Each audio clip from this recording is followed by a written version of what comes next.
A 71-year-old lawyer attempted to hurl a shoe at the Chief Justice of India, B.R. Gawai, in the Supreme Court this morning. The lawyer was escorted out of court by the security and was heard shouting by several in court that no insult to Sanatan will be accepted, or words to that effect. It won't be tolerated. There has been widespread criticism and condemnation of the incident, but the opposition united to target the ruling BJP and the Sangh Parivar for what they claim is the government in the past 10 years creating a toxic environment where even the Chief Justice of India is being targeted in his own court.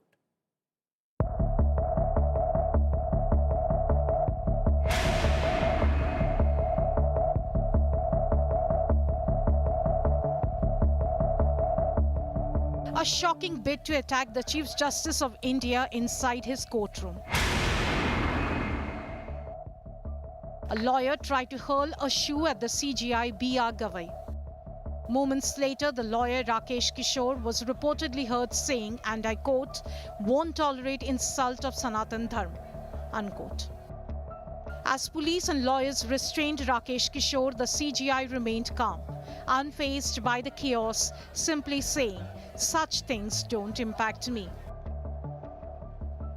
The attack bid on CJI comes days after his remarks while dismissing a plea to restore a medieval-era Vishnu statue, which was allegedly beheaded during the Mughal era.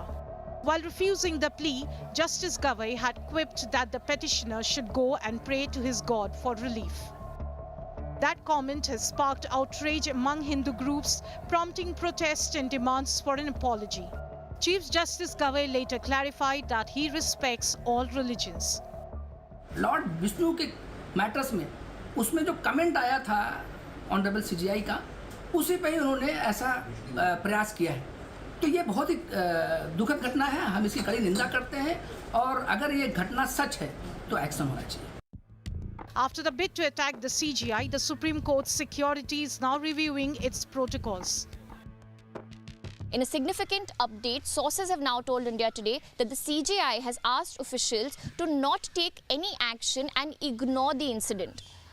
On one hand, the incident was extremely shocking and unfortunate and has been condemned by many lawyers and bar associations. But on the other hand, CJI's calm and composed response has also drawn praise in the legal circles for maintaining dignity and restraint inside the courtroom. Meanwhile, the political crossfire has already begun. Congress President Mallikarjun Kharge condemned the attack bid, saying it shows how hate and bigotry have condemned our society. Kerala Chief Minister Pinarayi Vijayan hit out sharply, calling the incident a reflection of hatred spread by the Sangh Parivar. He warned against brushing it aside, saying communal fanaticism exposes the grave danger of divisive politics. 2014 के बाद जो तानाशाही देश में पैदा हो गई है, ये कोर्ट को मानने को तैयार नहीं। इसके पहले कोर्ट के 4-5 जजेस निकल कर आए थे, उन्होंने कहा था देश में जो हो रहा है वो ठीक नहीं हो रहा है, देश की जो संविधान की धज्जियां उड़ाई जा रही हैं, देश में सेकुलरिज्म खत्म हो रहा है। सुप्रीम कोर्ट के जो सीजीआई जो हैं वो संविधान के संरक्षक भी हैं। सुप्रीम कोर्ट के चीफ जस्टिस के ऊपर जूता फेंकना कोई छोटी घटना नहीं है। The BJP has condemned the attack. इससे कोई शर्मनाक घटना नहीं हो सकती है और ये कुकृत्य जो है ये पूरे देश के वकीलों को शर्मिंदा करने वाला है।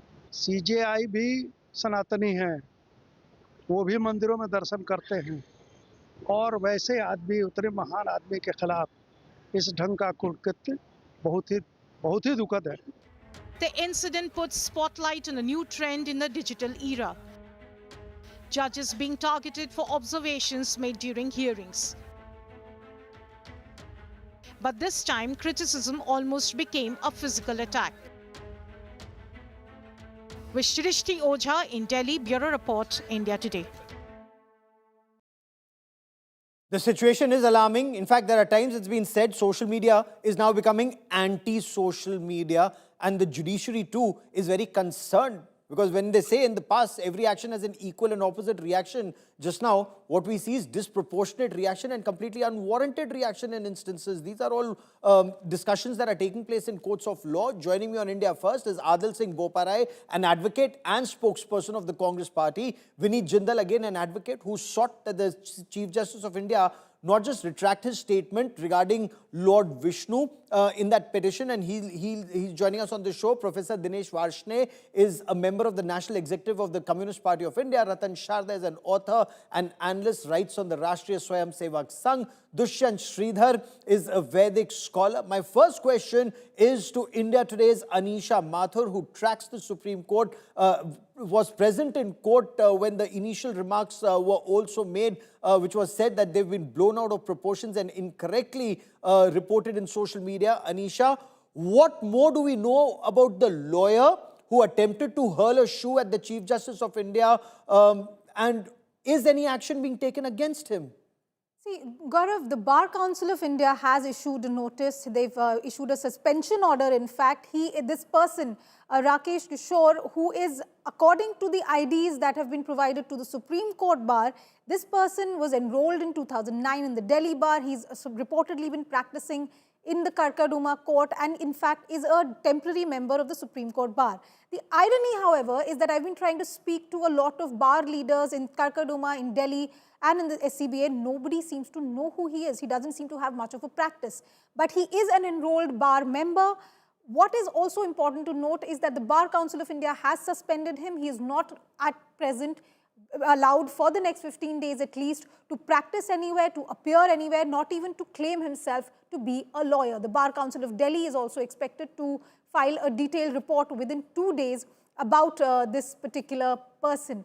But if you see what happened today, Gaurav, it is a shocking incident. This person is an enrolled lawyer. He is a bar member. He walks into the Supreme Court, into the highest security zone, in one of the highest security zones in the country, bends down, takes off his shoe and tries to hurl it at the dais. The irony, of course, by the way, Gaurav, is that he, at the same time, because he misses really, he doesn't actually hit the judges, then he tells the other judge, Justice Chandran, that, I'm sorry, my lord, this was meant for the Chief Justice. He's very clearly saying in open court that he was trying to attack the Chief Justice of India. Shocking. In that time period, he's, of course, caught by the security forces, his security personnel. He's taken out, and while he's being taken out, he says, Sanatan ka apman nahi bardasht hoga.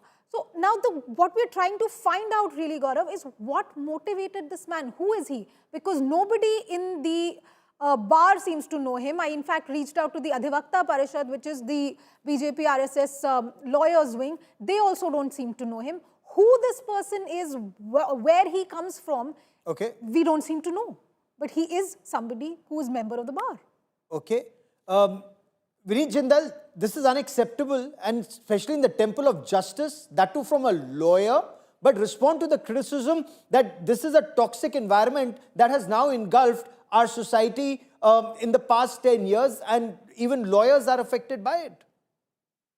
Look, Gaurav, definitely this incident is definitely condemnable, and nobody is supporting it. Even being a member of bar, being a Sanatani, I am not supporting it, definitely. I have straight away write a letter to CJI when I think that the comment which is made by CJI, it is wrong. I have straight away, that is my constitutional right, I've done that. The second point is, right now we are talking about the thing which is very important. Now the political party, the Congress especially, is talking about this incident happened because the ruling party, BJP, is inciting the people against the judiciary and other people things.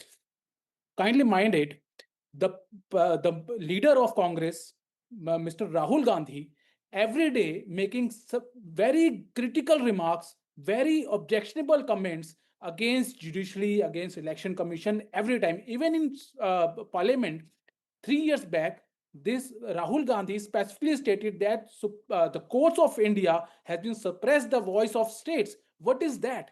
So this political expectations and political things, you can say that definitely they are using it, but okay, definitely the people have been hurt.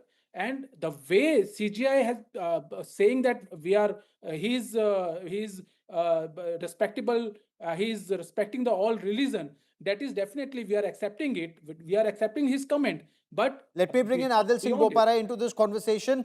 Mr. Boparai, the incident is being condemned and must be condemned by all. But how is this a result of 100 years of RSS hate poison corroding minds and weakening respect for institutions? As your party leader Manikam Tagore writes, is there a link between the accused and the RSS, sir? Gaurav, this is a very sad day for our country. This is a blot on our glorious history, and I think this must be condemned in the strongest words possible. This is not just an attack on the judiciary. I would go one step further. This is an attack on our constitutional scheme of things. The Honorable Chief Justice, Justice Gawai, is an epitome of humility, of grace, of justness, of knowledge. And this kind of fanaticism does not bode well for our country. As a lawyer, as a citizen, I think I am deeply concerned. Where are we going as a society? This kind of hate which is inflicted and which is engulfed our body politic. Where are we going as a society? I think it's time that we must take stock of what is happening in this country. That's point number one. Point number two, something which is very telling, and please correct me if I'm wrong. Has the Prime Minister of this country condemned this incident? Because perhaps I haven't read anything. You're a journalist, so you are of course glued into what is happening every minute. Could you kindly tell your viewers and to the panelists, has the Prime Minister given out a statement of condemnation, Gaurav? Has the Home Minister of this country given out a word of condemnation? Has the Law Minister of this country condemned this incident? Gaurav, I'm waiting for your response. Is there an official statement by the Prime Minister or the Home Minister or the Law Minister condemning this extremely unfortunate incident? I think where are we going as a society? And let me go one step further. It is not just the BJP. It is this toxic environment which is propelled by the BJP and BJP activists on social media. And it is also a large section of the media, a large section of the mainstream media, which is injecting this hate in our society. This is the same hate, Gaurav, which we saw in the aftermath of the independence of this country, when you had individuals like Nathuram Godse. This is the same kind of hate which is spreading in our society. I am deeply concerned. Today I am broken Let me bring in in this country. Let me bring in Ratan Sharda to respond. The Congress says this is a result of 100 years of RSS hate poison corroding minds and weakening respect for institutions. And Ratan Sharda, how would you respond to a lack of response, as the Congress says, from the government on this? And it's the same mindset that prevailed, as Adil Singh Boparai said, post-independence and the actions of Nathuram Godse. Gaurav, it is very easy for Congress to make charges, then run away apologies to the courts. It's their regular habit. They take action, then they withdraw the action, claiming that they have won victory. So let me not go down that lane. So Bopar has been very clever and very, kind of arguments he puts, so nobody can put a finger on him. But let me talk of this toxic environment and all that. In 1947, RSS swamseks fought with army in Kashmir, and many swamseks died. During partition, swamseks died saving Hindus and Sikhs and saving people in Sindh, Punjab, everywhere, and taking rehabilitation. What was the felicitation?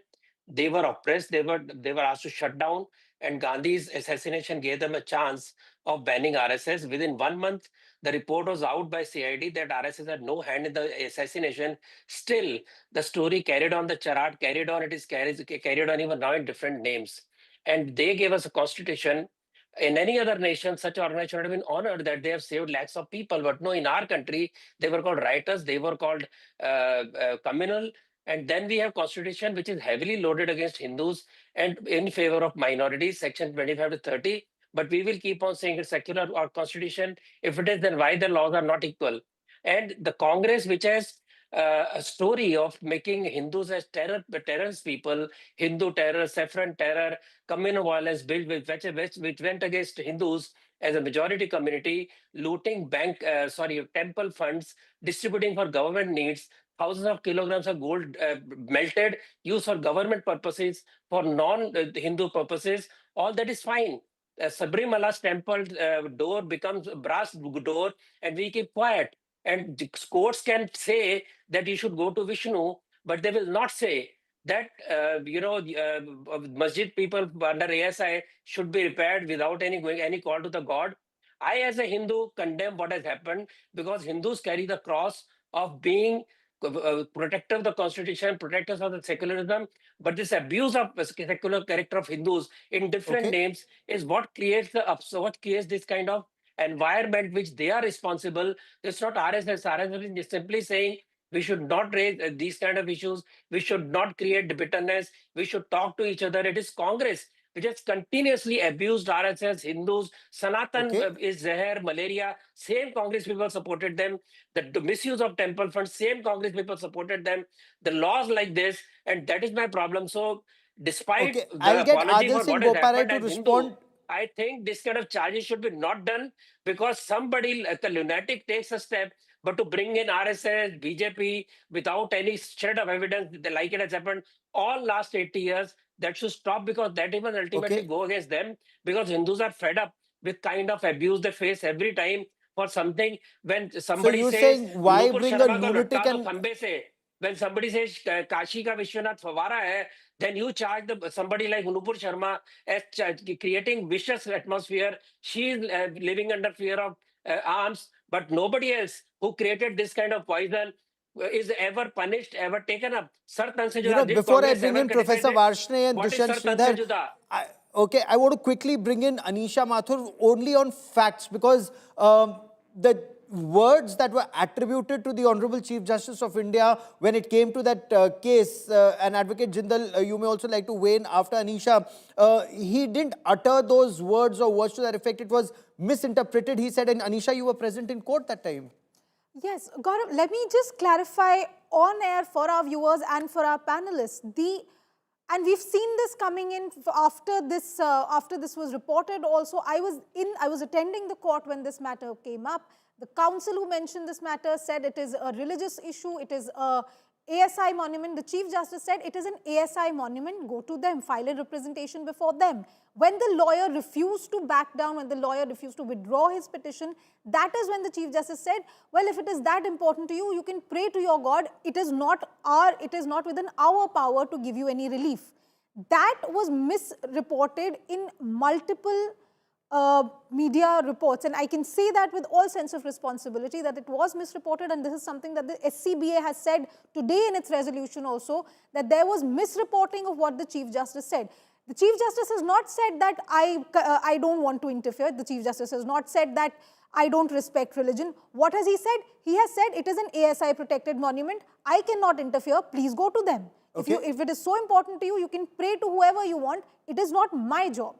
The problem here is that we at one point go to the Supreme Court for absolutely everything, and then we also attack the judges for saying absolutely anything. We are living, Gaurav, in a situation where people believe that just because they have heard part of the information or something has been tweeted somewhere, something has been put on some social media handle somewhere, anybody and everybody has the right to escalate the situation. And perhaps that is why that response, that social media has become anti-social. Okay, I have to bring in Professor Varshney, but go ahead. Adil, please come, Mr. Boparai.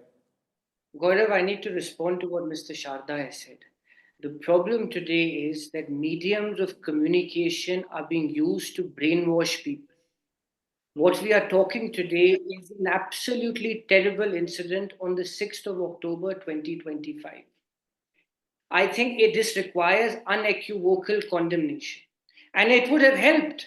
It would have helped had the Prime Minister of this country, had the Home Minister of this country, and the Law Minister of this country come out and stood in solidarity with the judiciary. Because today, every right-thinking individual who believes in the rule of law, who believes in the Constitution, today Okay. stands in unison with the judiciary. It Sir, is that point you've made earlier too. If there's an additional point, I'll come to you because I have to bring in Professor Varshney. Professor Yes, Varshney, I the want to take you additional back in point is- history for a moment. There was an accused called Mohammad Raisuddin. Mohammad Raisuddin was booked under NDPS, and I'm taking you back to 2016 in the month of July. In Bidar, he hurled a shoe at the judge when his bail was cancelled. In 2013 May, when Sajjan Kumar was acquitted in 1984 anti-Sikh riots case, the shoe was hurled at the Honorable Sessions Judge. No one that time said, toxic environment, 10 years, BJP government is doing all of this. Why this politics around this step now in your view, sir? Look, Gaurav, there was a condemnation of those acts also at that time by all political parties. It is not like that we have not condemned it. But today the act is a result of that hatred and poisonous propaganda of BJP, RSS and their cronies, and there are a lot many senas which they protect directly or indirectly to fan the communalism in the country. And it is a result of that. They are propagating not only communalism, they are propagating the communalism on the basis of the myth. There is no credible evidence that the headless statue in the Khajuraho. I have been to Khajuraho twice. I have seen them very well. I am a professor of history. I know what is archaeology is. I know how statues are made. There are hundreds of statues in National Museum, Indore Museum, Mathura Museum. There are so many museums where head is not there, or hand is not there, or something is not there. So it has become a tendency of the right reactionaries and these RSS cronies and the BJP cronies to bring one or the other communal issues to the court and take the shelter of the court. This attack on CJI is an attempt of that. Earlier also, Nishikant Dubey attacked the Chief Justice of India. Just 15-20 days ago, one of the chief advisor of the Prime Minister of India has alleged the entire Supreme Court that they are the burden, they are the hindrance towards the Viksit Bharat. As and when anything comes against the government, they sing the thing. It is an attempt of those communal politics of the BJP RSS, which is killing the scientific temperament. Every government should build the scientific temperament among the youth, among the middle ages, among the... This advocate is a 71-year-old. You see, he's not a young boy. Yes. An advocate is an academic person.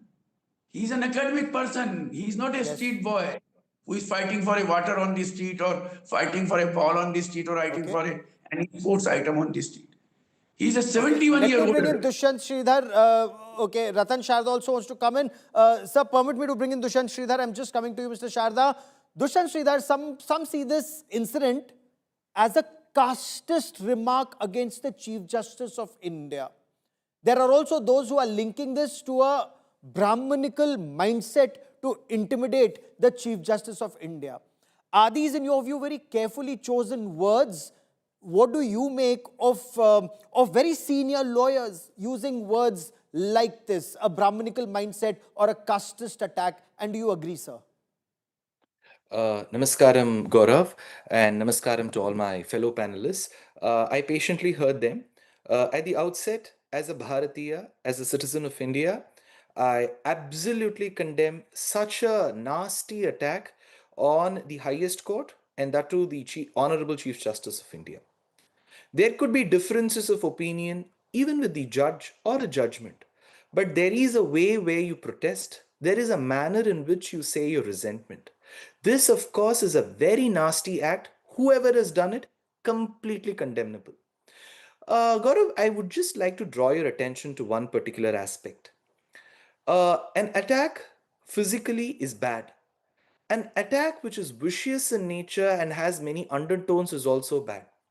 In the last few years, I've seen some members, I'm an apolitical person, but as a citizen, I see some statements coming from the political circles, raising a lot of doubt on judiciary, raising a lot of doubt on judiciary and the judgment, on CBI, on Election Commission. That is equally bad.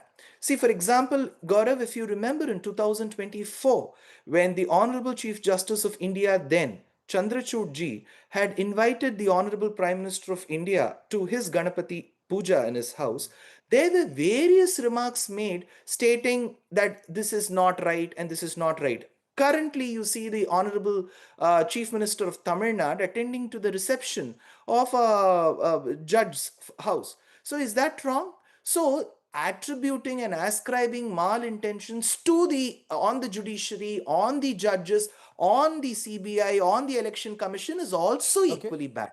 So we should take cognizance of that as well. But do you see this as casteist and Brahminical? Absolutely not. Absolutely not. So see, if we bring in the caste angle, then we will have to bring in caste angle in every statement made. We have to bring communal angle in every statement made. Just now, one of the members of the panel who is from India today stated that she is witness to the fact.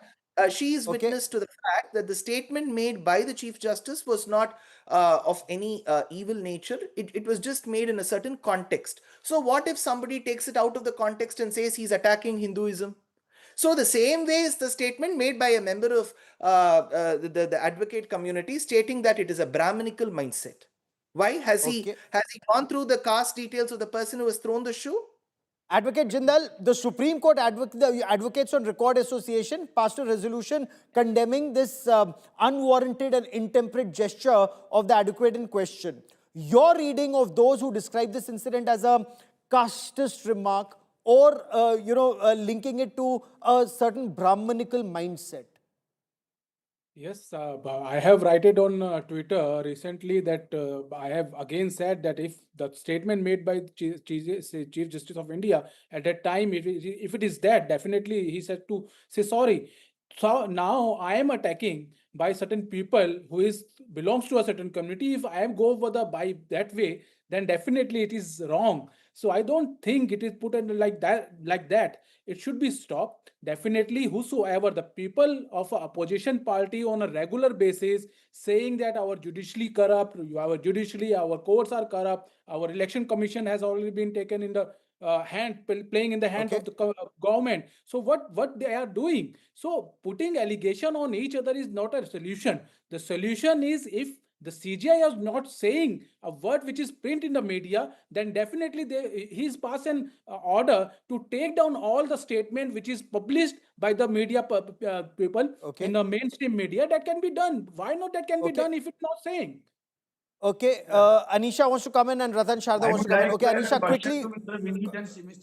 quickly, Anisha, before I bring in Mr. Ratan Sharda, because I have to bring in Adil Singh Boparai. I just had one point to make here. The debate that we're trying to create is on the issue that we need to have some sort of moderation. We need to stop the toxicity that is there. We cannot have somebody throwing a shoe at the Chief Justice and then saying, Sanatan ka apman kar rahe hain. The problem here, Gaurav, and for our panelists, we are looking at it purely from a political perspective. What we also need to look at is the fact that on social media, on statements that are being made by various people and I apologize for saying the next sentence, by some people on our panel itself, why exactly is everything being politicized? Why is it that a Chief Justice cannot say, I'm sorry, I will not hear this matter, please go away, without being attacked on a communal angle? And let's be real here. This man actually made the statement in the courtroom saying ki Sanatan ka apman ho raha hai. So somebody has to answer to that. Why is it that a judge refusing to hear a petition is being condemned for attacking a religion? How is refusing to hear a petition attacking a religion? We need to balance that. Mr. Jindal, you want to quickly respond before I bring in Ratan Sharda and Adil Singh Boparai? Definitely, Gaurav. I am again saying if the statement which is published by the mainstream media is not made by the CJI, that should be condemned, that should be taken back. The order can be passed, but nothing has been done. If it is so, definitely the people has been hurt. Why not? Can CJI tell the same thing, same words to for the other religion? This is wrong, and how the CJI says that, this is your and how the CJI says. Okay, hold on. I want to bring in Ratan Sharda because time is at a premium. I am very sorry to say. Okay, Mr. Varshney wants to come in. Only Mr. Varshney before I bring in Adil Singh Boparai. They can pass an order, ask the ASI. Defending a culprit who has Adil poisonous Singh type of mind in his mind Jindal. is 71 years of age. That is wrong. Why has he not shown a scientific temperament and understand that myth cannot be reality? Ratan Sharda, respond to the Congress President Mallikarjun Kharge saying that this mindless act shows how hate, fanaticism and bigotry has engulfed our society in the past decade. Gaurav, I already responded to what Khadge said in the beginning. I won't repeat myself. It's a waste of time. For me, more important is your correspondent talked about toxicity. What is toxicity? When Congress starts attacking RSS BJP for an action of an aged old man, loony man onto RSS, that is creating toxicity and creating politics around it. Mr. Vashne, very respected professor, I love him. He says that we should have scientific temper. When Saraswati River was being searched, discovered with scientific evidences, Congress party stopped the funding of that particular project. Is that scientific? When communist people controlling the history books, whitewashed history, removed many elements which show Mughals in bad light, invaders in bad light, that was scientific. Where Ram Mandir has been broken, where Ram Mandir decision was being... Sir, एक minute. I want to Sir, for a एक minute, moment stay on the current incident, Mr. Sharda and Mr. Varshne. No, I want to bring in Adil Singh saying what Boparai, is only scientific Adil Singh temper. Boparai, no cross talk My please. argument is Adil simple. Singh I Boparai, am one of the Advocate person who's Sanjay Hegde recounts an incident that happened before as well. Chief Justice of India, Hidayatullah, again from Nagpur, he at one point of time had a shoe thrown at him by some disgruntled litigant. He ordered the shoe to be returned to the man, saying he's already lost the case. Let him not lose his shoe as well. In the current incident, sir, I once again come back. Is there any evidence to link or to suggest that this is a casteist remark against the Chief Justice of India or a Brahminical mindset to intimidate the Chief Justice of India, as is being alleged or claimed by very senior advocates? Gaurav, I can speak for my party and I can speak for myself. The fringe of the yesteryears, the fringe which extols violence, hatred, bigotry, casteism, today has become mainstream in this country. And unfortunately, you have individuals, prominent individuals, who come out to national television and try to defend it, or in a folk manner try to give tacit approval. This is disconcerting. Okay, I have breaking news that's just coming in. Prime Minister Narendra Modi has spoken to the Chief Justice of India, Justice B.R. Gawai.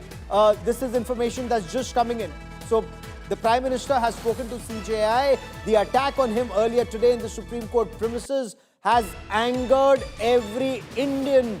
There is no place for such reprehensible acts in our society. It is utterly condemnable, says the Prime Minister of India. I appreciated the calm displayed by Justice Gawai in the face of such a situation. It highlights his commitment to the values of justice and strengthening the spirit of our Constitution.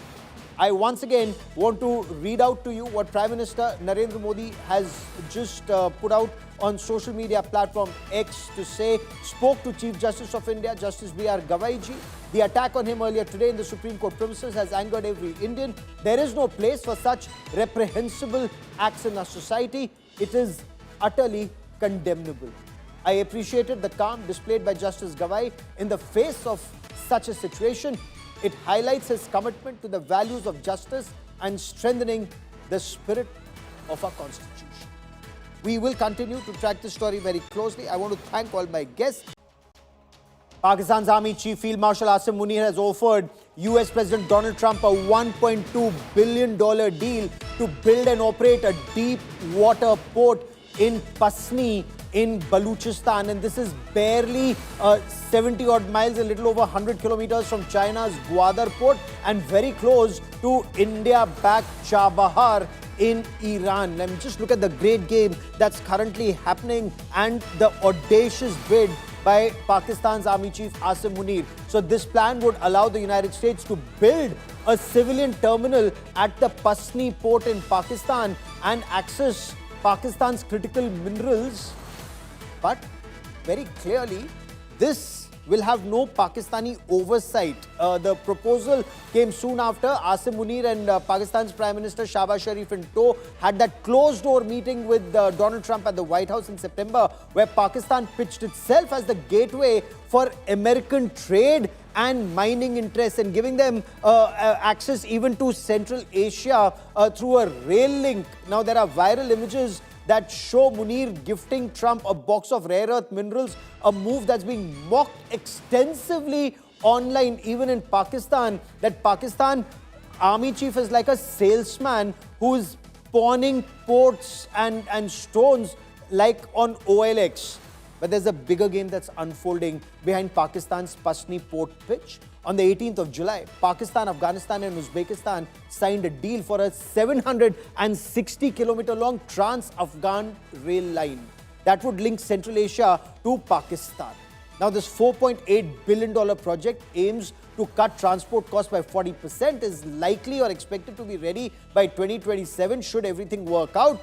With a possible US involvement, Islamabad actually hopes to revive another and receive another $2.3 billion and revive that Gwadar Jacobabad rail line shelved in 2022 since China refuses to pay for it. I quickly want to bring in my colleague Sandeep Unnithan for more on this, because this is one, extremely audacious. Two, is Asim Munir not playing with fire? Gwadar to China, Pasni to United States, and that dream that he's selling like that salesman that America can access Central Asia. Absolutely, Gaurav. And you have to see the mindset of dictators. When they take power in Pakistan, then everything is up for sale. You saw that in 1963 when Field Marshal Ayub just transferred 5,000 kilometers of the Shaksgam Valley to China. And you've seen various such transactional relationships that Pakistani dictators have engaged in. And the latest is, of course, Asim Munir, Field Marshal Asim Munir in 2025, where he's hawking ports, he's selling raw materials, minerals, rare earths, all of that. And the latest, of course, Gaurav, as you mentioned, is Pasni port. It's not just the port which he's offered to the United States, but it's also a rail line which he's offering for them to build so that they can speedily take out the resources, the raw materials, the minerals out of Pakistan. Now, that is a sleight of hand, really, because you have, not far from Pasni, you have Gwadar port, which is completely defunct. He got the Pakistan military got the Chinese interested in the CPAC corridor, but that corridor has failed, it's flopped. The Gwadar port is completely, defunct. So he is trying to play another game by getting the Americans in. And there's also another a second story to this, Gaurav, because Pasni, getting the Americans into Pasni is possibly going to protect the Pakistan Navy from possible annihilation by the Indian Navy. We saw that happening during Operation Sindoor when the Indian Navy was at the doorstep of Karachi and the Pakistan Navy was nowhere in sight. Yes. This has made Pakistan acutely aware of their very vulnerable southern flank through which it imports something like 150,000 barrels of oil every day. It's very critical to their survival. They need the Americans there in Pasni to ensure that they can be protected in case of any military retaliation from India, Gaurav. So, they're pawning their borders, their sea borders, just so that India doesn't bomb it. Gwadar being given to China earlier, and now Pasni being offered to the United States of America. I wonder who gets Ormara next, but we'll be tracking that story very closely. Sandeep, stay with me, because Pakistan's frustration is spilling out after this humiliation during Operation Sindoor. Now, days after, General Upendra Dwivedi, the Chief of the Army Staff, and Defence Minister Rajnath Singh warned that history and geography could change if Pakistan continues to spread terror. Pakistan's Defence Minister Khwaja Asif has issued another threat, an empty threat. Now, Khwaja Asif claims if war breaks out again, India will be buried under the wreckage of fighter jets. Remember, it's the same Pakistan that on 10th of May, on a bent knee, was begging for a ceasefire and now is threatening India once again. Now, Khwaja Asif accused India of raising tensions to divert attention from domestic issues, a desperate outburst after Pakistan's military and political humiliation. We get you more in this report.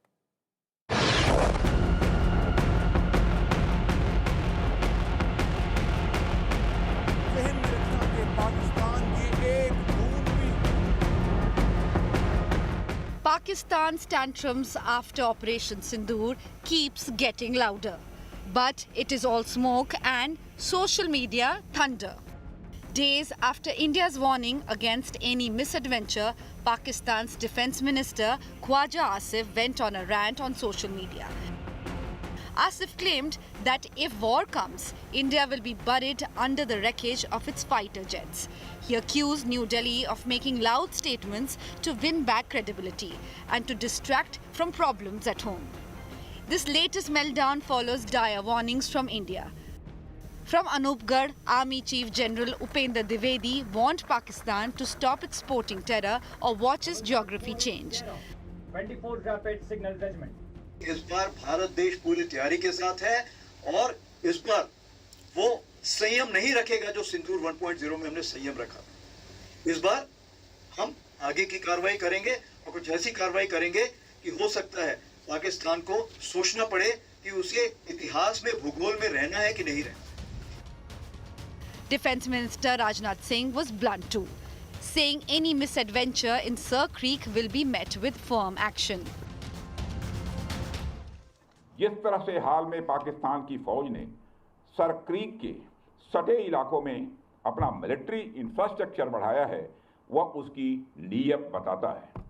अगर sir creek इलाके में पाकिस्तान की ओर से कोई भी हिमाकत की गई तो उसे ऐसा करारा जवाब मिलेगा कि इतिहास और भूगोल दोनों बदल जाएंगे मेरे साथियों।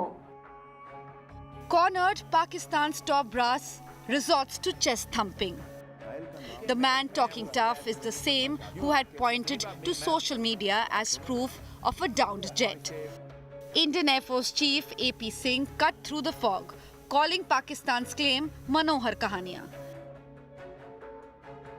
उन्होंने कहा हमने इतने जेट गिराए, आपने कुछ नहीं बोला। मैं अभी भी कुछ नहीं बोल रहा हूँ उसके बारे में, और ना मैं बोलना चाहूँगा। अगर वो सोचते उन्होंने मेरे 15 जेट गिराए हैं, उनको सोचने दो। जो इतनी सारी पिक्चर्स हमने उधर की दिखा दी, वैसे एक भी पिक्चर वो नहीं दिखा पाए हमें। From military embarrassment to political theatre, Pakistan's loud threats are ringing hollow. India's message is simple: stop sponsoring terror or face the consequences. Bureau Report, India Today. So when you hear Pakistan's empty threats, you wonder if Pakistan has those 2,000-kilometer long-range missiles that can hit any part of India, if they talk about nuclear escalation, if they're talking about burying Indian jets and all of that, why didn't they do this on the 10th of May when Pakistan's DGMO was begging for a ceasefire on a bent knee? I spoke to Lieutenant General KJS Dhillon, former Director General of Defence Intelligence Agency, for my Chak Review podcast, and he explains why Pakistan can only issue an empty threat and do nothing after Operation Sindoor.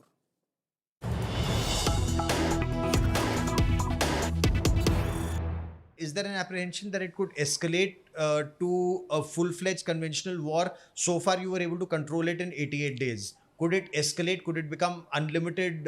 Like Russia-Ukraine war is on for 3 years. Israel and Hamas has been on for practically 2 years.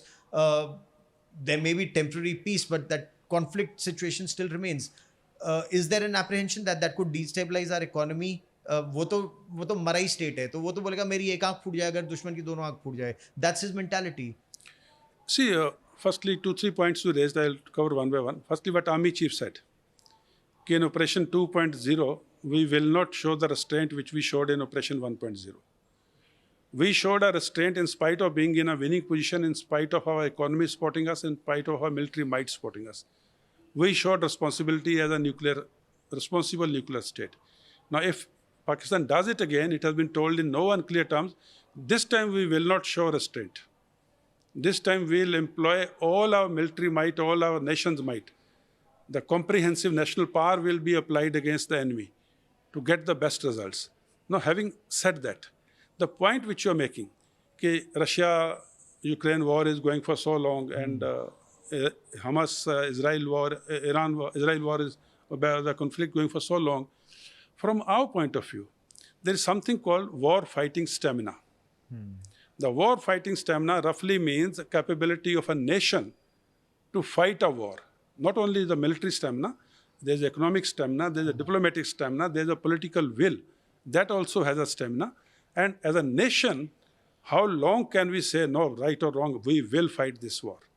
So India's war-fighting stamina, purely from the political will point of view, from the military point of view, military might point of view, and economic backing point of view, our war-fighting stamina is n number of times higher than Pakistan. So moment the war extends beyond 4 or 5 days, with each passing day, Pakistan will keep becoming weaker and weaker militarily and economically, Whereas our war fighting stamina.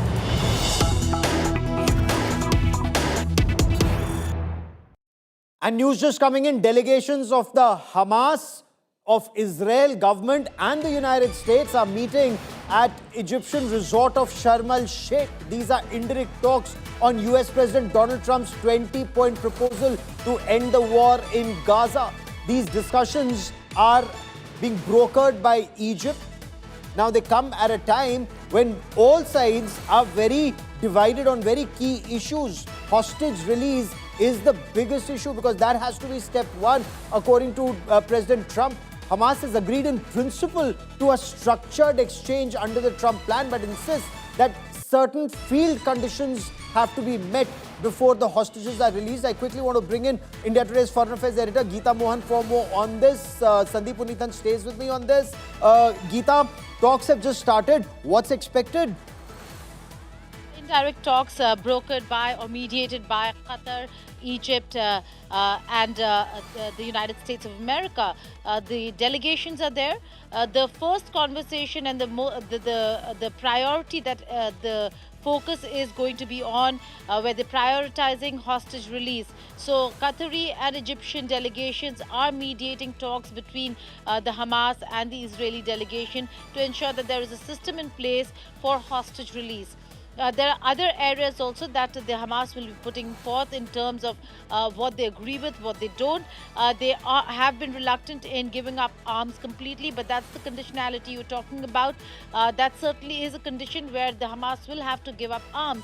So we'll have to wait and see how this conversation pans out for both sides. But for now, focus and priority on hostage release.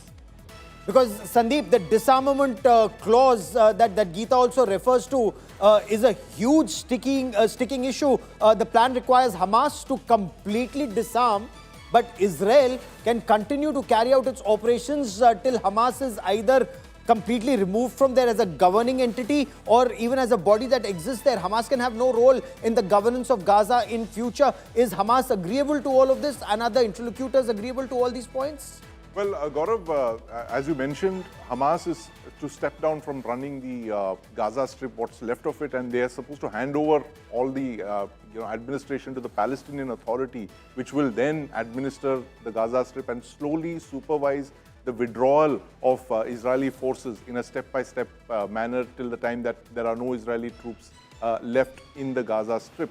But, the sticky point, as you and Geeta mentioned, are going to be those hostages. It's nearly the second anniversary. In a few hours from now, it's going to be the second anniversary of the grab of those hostages. Something like 48 hostages are still unaccounted for. Only about 20 of them are believed to be alive.